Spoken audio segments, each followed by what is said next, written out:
ते बेटर आहे किमान दिसतंय. राणे साहेबांना फोटो नाहीतर तू ये आणि दैनिक प्रहारला फोटो आलेला आहे.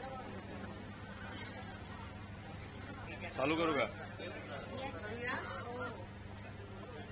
पुरोगामी विचारासाठी, शिवशाहू फुले आंबेडकरांच्या विचारासाठी लढणारे व हा विचार सामान्य लोकांपर्यंत महाराष्ट्राच्या कानाकोपऱ्यात जाण्यासाठी गेले 25-30 वर्ष प्रयत्न करणारे प्रवीणदादा गायकवाड यांच्यावर दीपक काटे नावाचा जो भाजपचा कार्यकर्ता आहे त्यांनी जे कृत्य केलं त्याचा आम्ही सर्वजण निषेध करतो. खरं तर आपण बघितलं तर या महाराष्ट्रामध्ये असे काही लोक आहेत ज्यांना दाभोळकरांचे विचार पटले नाहीत.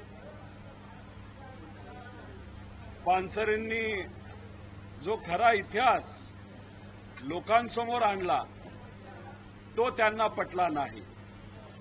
त्याच्याचबरोबर कलबुर्गी यांना समाजाला जो विचार दिला तो त्यांना पटला नाही. त्याच्याचबरोबर पत्रकार गौरी लंकेश यांनी सत्यासाठी जो प्रयत्न केला हा त्यांना पटला नाही. अशा विचाराची जी लोक या महाराष्ट्रामध्ये आणि देशामध्ये आहेत अशाच लोकांना प्रवीणदादा गायकवाडांनी जो पुरोगामी विचारासाठी केलेला प्रयत्न आहे तो तिथं पटला नसावा असं आपल्याला सर्वांना बोलावं लागेल. हा जो दीपक काटे तो भाजपचा कार्यकर्ता आहे हे आपल्या सर्वांना त्या ठिकाणी माहिती आहे. पुण्याच्या एअरपोर्टला सुद्धा एक पिस्तूल आणि 28 कारतूज जसं की बॉर्डरवर जाऊन हा स्वतः त्या ठिकाणी लढणार होता असं कुठंतरी आपलं सगळ्यांना वाटतं. आता हा पिस्तूल खरा आहे का म्हणजे त्याला लायसन्स आहे का हे आपल्याला बघावं लागेल. पण त्याच्याच बरोबर आपण जर बघितलं तर युवा भारतीय जनता पार्टी युवा मोर्चा युवा संयोजक पश्चिम महाराष्ट्र असं काहीतरी त्या दीपक काटेचं पद आहे. म्हणजे हा व्यक्ती कुठल्या विचाराचा याचा अंदाज या ठिकाणी आपल्या सर्वांना लागतो. आणि काल जर आपण बघितलं तर काल प्रवीणदादा गायकवाडांना गाडीतून बाहेर काढण्यात आलं. झुंडाशाहीच्या माध्यमातून काही 10-20 लोक तिथं उभे होते. त्यांनी त्यांना बाहेर काढलं आणि शाई फेक केली. प्रवीणदादा लढणारे आहेत, घाबरणारे नाहीत. ते साईडला जाऊन थांबले. या झुंडाशाहीच्या लोकांनी या दीपक काटेली या भाजपच्या कार्यकर्त्यांनी पदाधिकाऱ्यांनी प्रवीणदादांना परत एकदा रस्त्यावर आणलं. परत कुठेतरी त्यांना कदाचित आपल्याला म्हणावं लागेल हा त्यांना मारण्याचा कट होता. आम्हाला असंही कळतंय की त्या दीपक काटेकडे बंदूक होती, पिस्तूल होता. खरं काय हे लोकांसमोर तिथं आलं पाहिजे. आणि प्रवीणदादा गायकवाडांवर जो मारण्याचा कट होता नाही तर मारण्याचा प्रयत्न त्या ठिकाणी त्यांना झाला, त्यांचा विचार हा संपवण्याचा प्रयत्न जो झाला त्या दीपक काटेवर एक कडक कारवाई लवकरात लवकर करणं तितकंच महत्वाचं आहे. आणि त्याच्याच बरोबर हा दीपक काटे जो स्वतःच्या भावाचा झाला नाही असंही आम्हाला समजतंय की त्यांनी स्वतःच्या भावाला त्या ठिकाणी मारलेला आहे, त्याला मृत्युमुखी पाडलेला आहे. जेलमध्ये सुद्धा हा दीपक काटे जाऊन आलेला आहे. स्वतःचे आई वडील सुद्धा त्याला स्वीकारत नाही. अशा व्यक्तीला भाजपली एक पद देऊन त्याला कसं स्वीकारलं. म्हणजे कुठेतरी पुरोगामी विचाराचा आवाज दाबण्यासाठी हा जो प्रयत्न भाजपकडनं केला जातो याच्यात गुंड हे मुद्दामून आणले जातात. या गुंडांना पद दिलं जातं आणि गुंडाशाही आणि दडपशाही ही कुठेतरी त्या ठिकाणी भाजपकडनं पुरस्कृत केली जाते असं आमच्या सगळ्यांचं म्हणणं आहे. काही दिवसांपूर्वी आपण बघितलं जनसुरक्षा कायदा हा कडव्या दाव्यांचा विरोध करण्यासाठी या ठिकाणी आणला. आम्ही म्हणलो तुम्ही ज्या पद्धतीने त्याचं डेफिनेशन केलेलं आहे याच्यामध्ये बदल हे करावे लागतील, पण ते बदल त्या ठिकाणी त्यांनी ऐकले नाही. मग कडव्या डाव्यांबद्दल आपण चर्चा केली, मग कडव्या उजव्यांबद्दल आपण चर्चा करणार आहे का?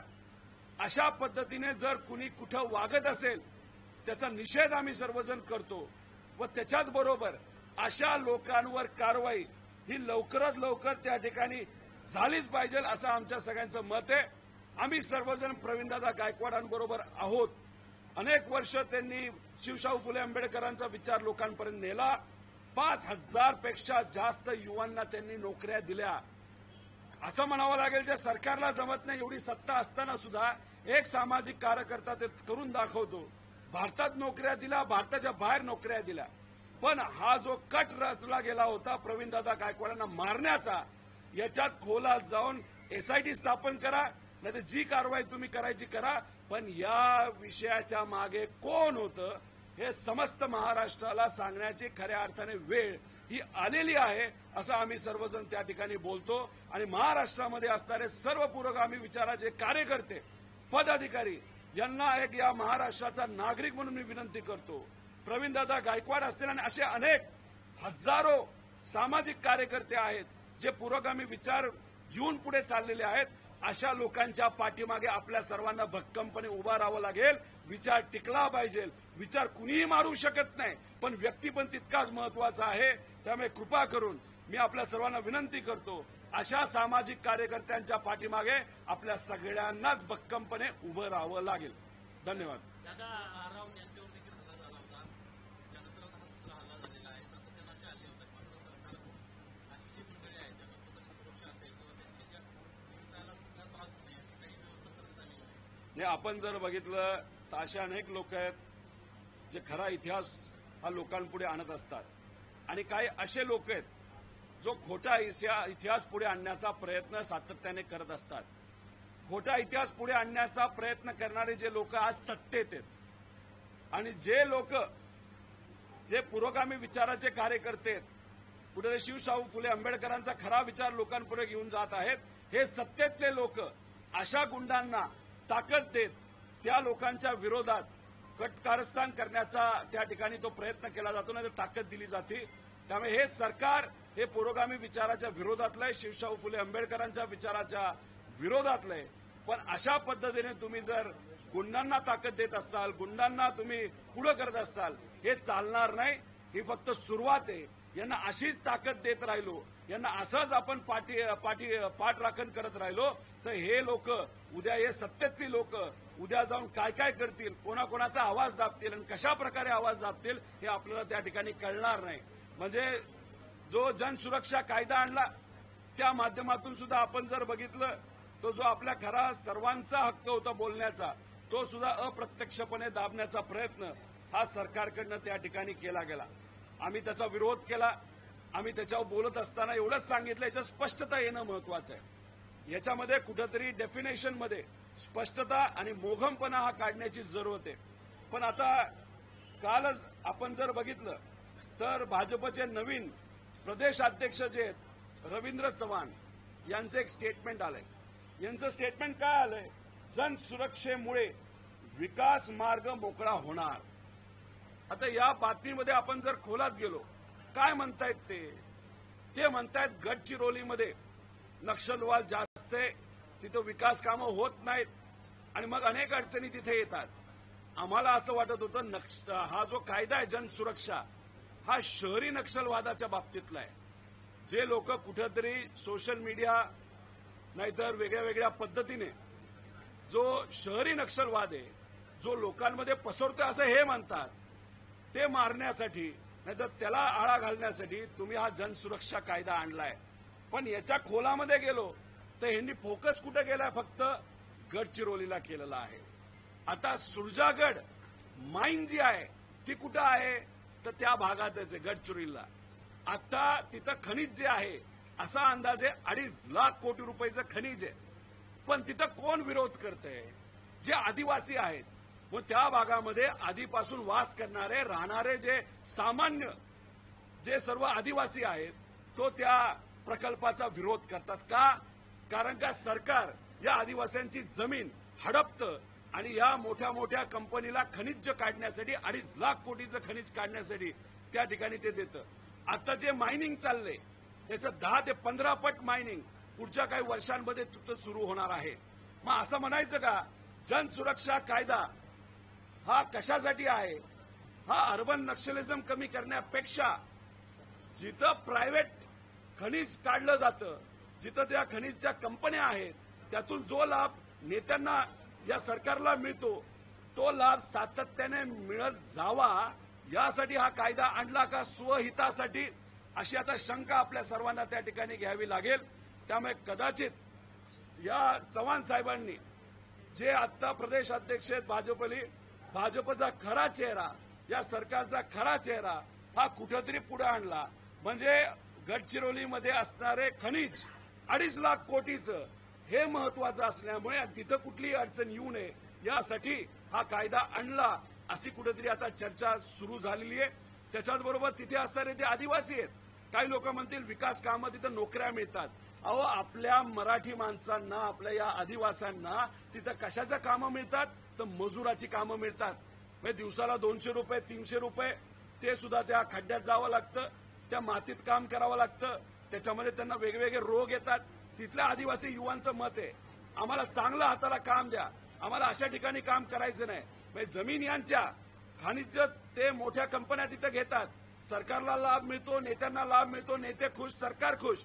अरे पण गरीब आदिवासींचा विचार तिथं कोण करणार? त्यामुळे जन सुरक्षा कायदा हा कशासाठी आणला असेल तर या मोठ्या प्रायव्हेट कंपनीसाठी आणला असं आपल्या सगळ्यांना त्या ठिकाणी म्हणावं लागेल. हे स्टेटमेंट ऐकल्यानंतर दादा, श्रीमंत फोकाटे जे इतिहासकार आहेत त्यांनी एक ट्विट केलेलं आहे की खरं तर प्रवीण गायकवाड यांच्यावरती जो हल्ला झाला त्याबद्दल त्यांनी ट्विट करताना म्हटले की पहिलं तर महाविकास आघाडीचा निषेध म्हणून, कारण की ज्या पद्धतीने ज्ञानेश महाराव यांच्यावरती ज्यावेळेस हल्ला करण्यात आला, भाजपच्या काही कार्यकर्ते त्यांच्या घरी झाले आणि घरी गेले आणि दडपशाहीने त्यांना सॉरी म्हणण्याकरता, क्षमा मागण्याकरता त्यावेळेस मात्र महाविकास आघाडीचे नेते मंडळी कुठे होते?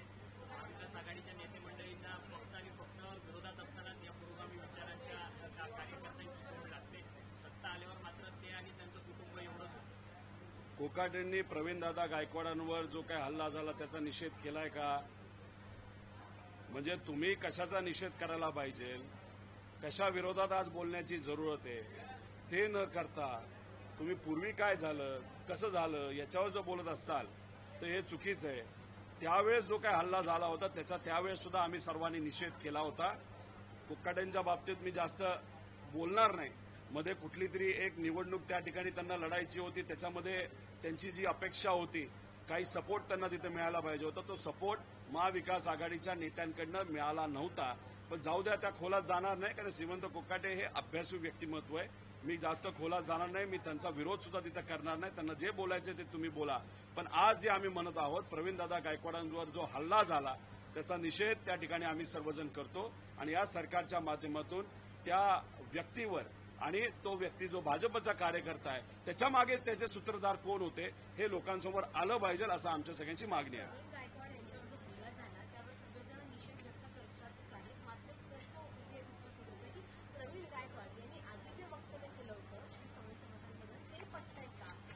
श्री स्वामी समर्थांबद्दल त्यांनी केलेलं वक्तव्य याचा कुठलाही व्हिडिओ जर असेल तो तुम्ही आणून दाखवा. जी चर्चा त्यांनी कुठेच केली नाही, त्याचा व्हिडिओ नाही, त्याचा पुरावा नाही, या बाबतीत तुम्ही जर प्रश्न करत असाल आणि भाजपचे लोक जे बोलत असतील त्याच्यावर आपण किती वेळ चर्चा करत राहणार? पुरावे असतील तर पुरावे पुढे आणा, मग त्याच्यावर आपण सर्वजण चर्चा करू.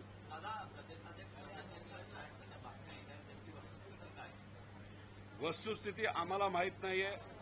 उद्याच्या दिवशी आदरणीय पवार साहेबांच्या अध्यक्षतेखाली व तसंच प्रमुख नेते जयंत पाटील साहेब, सुप्रियाताई, टोपे साहेब, देशमुख साहेब, आव्हाड साहेब, शशिकांत शिंदे असे काही प्रमुख नेते आहेत यांच्या सगळ्यांच्या उपस्थितीमध्ये आणि महाराष्ट्रामध्ये असणारी आमची कार्यकारिणी आहे यांच्या सगळ्यांच्या उपस्थितीमध्ये एक मोठी बैठक होणार. तिथं चर्चासत्र होणार. त्या सगळ्यांची चर्चा करून सगळ्यांना विश्वासात घेऊन एक निर्णय त्या ठिकाणी घेतला जाणार. त्यामुळे काय होणार हे मला सांगता येणार नाही, पण उद्या नक्की आपल्या सर्वांना त्या ठिकाणी कळेल. काल मद्य विक्रीच्या परवाने 328 परवाने देण्याची एक बातमी लोकसभेनं प्रकाशित केलेली होती. अजित पवार त्या समितीचे अध्यक्ष आहेत. ही समिती 328 नवीन मद्य विक्रीचे परवाने देणार आहे.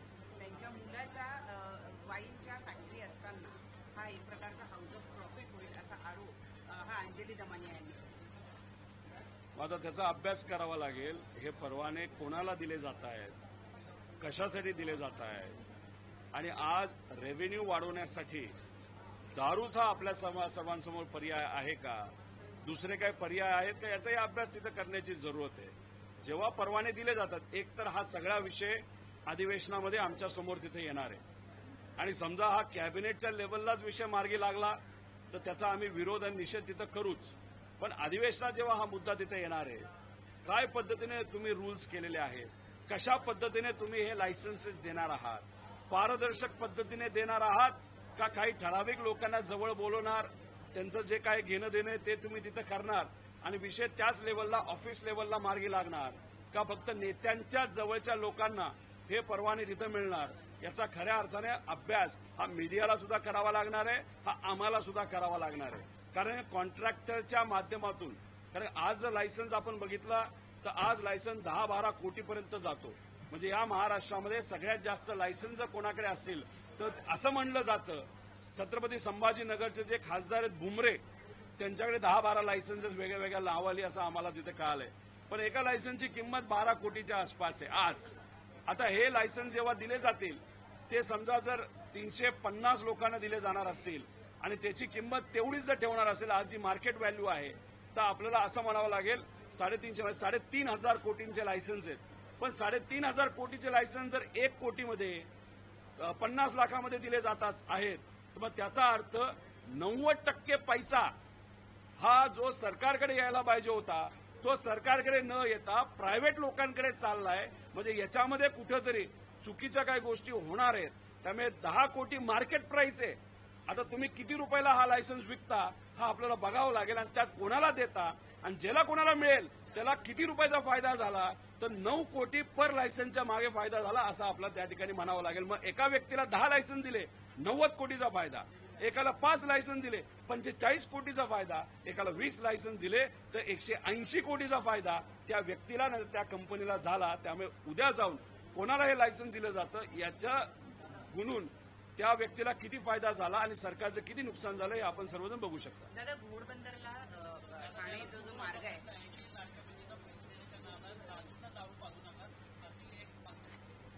आता तेच आम्ही म्हणतोय की तुम्ही उत्पन्न वाढवण्यापेक्षा आणि जो 85,000 कोटीचा जो तुम्ही मार्ग करताय शक्तीपीठ, ज्याची खरंच जरूरत नाही, ते 85,000 कोटी तुम्ही विकास कामासाठी वापरा. कशाला तुम्हाला दारूचे लायसन्स देऊन अतिरिक्त दारू लोकांपर्यंत जावी यासाठी प्रयत्न करा. मग एका बाजूला लाडक्या बहिणी आहेत, पण लाडक्या बहिणींचं हे सुद्धा मत आहे की दारू पाजू नका, दारू कशी तरी कमी झाली पाहिजे, दारू बंदी झाली पाहिजे. आणि दुसऱ्या बाजूला तुम्ही लाडक्या बहिणींना 1,500 रुपये महिन्याला देताय आणि दुसऱ्या बाजूला लायसन्सेस वाटतात दारूचे.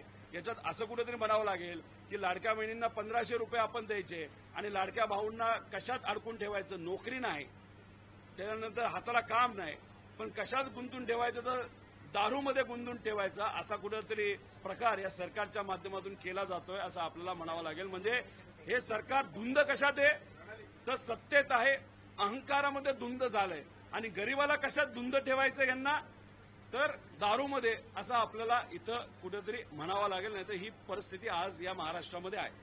छत्रपती संभाजीनगरमध्ये 10 महिन्यांपासून लाडक्या बहिणीची नोंदणी बंद झालेली आहे आणि ज्या नवीन नोंदी आहेत त्या देखील वगळल्या. त्यामध्ये अनेक राजकारणी लोक पार्टनरशिपमध्ये आहेत, अप्रत्यक्षपणे प्रत्यक्षपणे. म्हणून तुम्हाला सांगतोय, एक लायसन्स दिलं आज 10 कोटी मार्केट व्हॅल्यू आहे. काही लोक कॅशमध्ये पैसे देतात असं आम्हाला कळालेलं आहे. 10 कोटी व्हॅल्यू असेल, त्याची व्हॅल्यू आज सरकारने 1 कोटी केली ऑफिशियल, तर 9 कोटी रुपयाचा फायदा एका लायसन्स मागे त्या कंपनी मालकाला होणार आहे. त्या कंपनी मालकाला 10 लायसन्स दिले तर त्या कंपनी मालकाचा फायदा 90 कोटीचा झाला. म्हणजे सरकारचं नुकसान, म्हणजे गरिबाचं नुकसान किती झालं, या महाराष्ट्राचं नुकसान किती झालं तर 90 कोटीचं झालं. त्यामुळे आता नावं एकदा बाहेर आली त्याला फक्त गुन्हायचं किती 9 गुन्हायचं आणि लायसन्सनी परत गुन्हायचं. याच्यात तुम्हाला कळेल की भ्रष्टाचार नाहीतर फायदा हा त्या लोकांचा, त्या कंपनीचा, त्या मालकाचा, नेत्यांच्या नातेवाईकांचा किती रुपयाचा झाला, सरकारचं आणि टॅक्स पेयरचं नुकसान किती कोटीचं झालं. छत्रपती संभाजीनगरमध्ये 10 महिन्यांपासून नवीन लाडक्या बहिणींची नोंदणी ही बंद झालेली आहे आणि ज्यांची नावे नोंदणी झालेली आहे ती देखील कमी करण्याची शक्यता आहे. अहो मी तेच सांगतो, 22 लाख महिलांची नावं कमी केली जाणार आहेत, त्यातली 8.5 लाख नावं ही कमी गेलेली आहेत. इलेक्शनच्या आधी आपण जर बघितलं तर अॅडव्हान्समध्ये 3-3 महिने आधी त्यांना तिथं महिलांना पैसे दिले जात होते. 4,500 रुपये काही लोकांना अचानक मिळाले अॅडव्हान्समध्ये, काही लोकांना तिथं 6,000 रुपये मिळाले. आणि आता इलेक्शन झालं, जसं त्या शिक्षकांचं होतं, इलेक्शन झालं, मतदान मिळालं, सत्ता आली आणि बऱ्याच योजना तुम्ही बंद केल्या.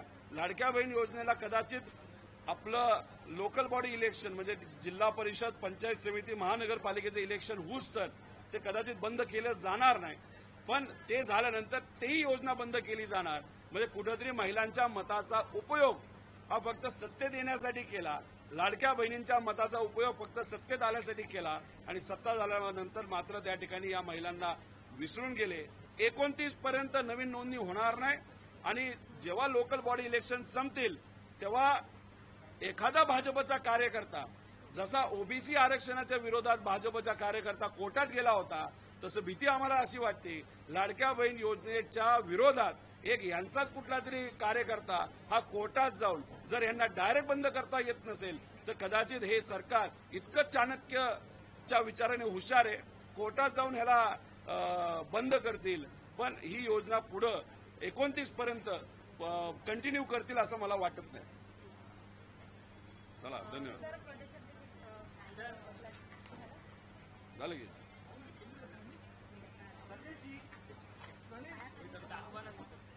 काय दाखवायचं?